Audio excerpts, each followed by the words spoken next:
वैशाख मास के कृष्ण पक्ष की एकादशी तिथि को वरुथिनी एकादशी के नाम से जाना जाता है।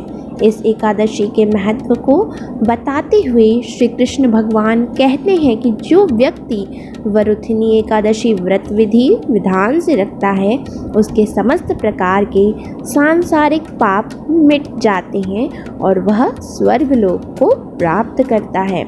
वरुथिनी एकादशी के दिन भगवान विष्णु और माँ लक्ष्मी की विधि विधान से पूजा अर्चना की जाती है।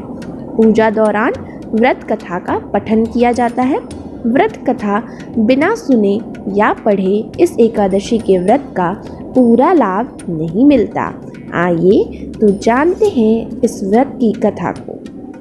एक बार भगवान श्री कृष्ण ने वरुथिनी एकादशी व्रत कथा का महत्व धर्मराज युधिष्ठिर को सुनाते हुए कहा कि प्राचीन काल में नर्मदा नदी के तट पर माधांता नामक राजा राज करता था।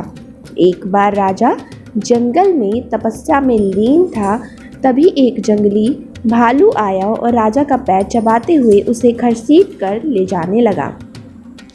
तब राजा माधांता ने अपनी रक्षा के लिए भगवान विष्णु से प्रार्थना की और राजा की पुकार सुनकर भगवान विष्णु प्रकट हुए और अपने चक्र से भालू को मार दिया। चूँकि राजा का पैर भालू खा चुका था, इसलिए राजा अपने पैर को लेकर बहुत ही ज़्यादा परेशान हो गए।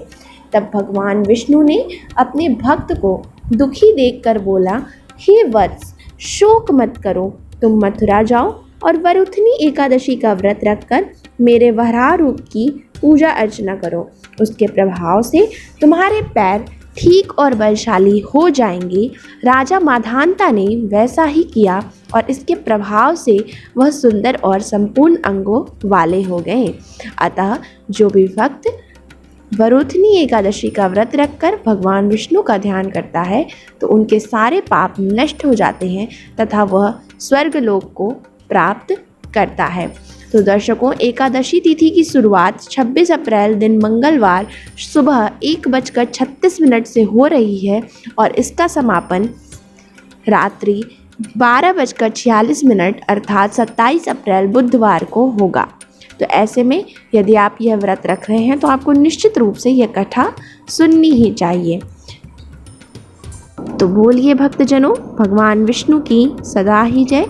आप सभी के ऊपर भगवान विष्णु की कृपा बरसती रहे।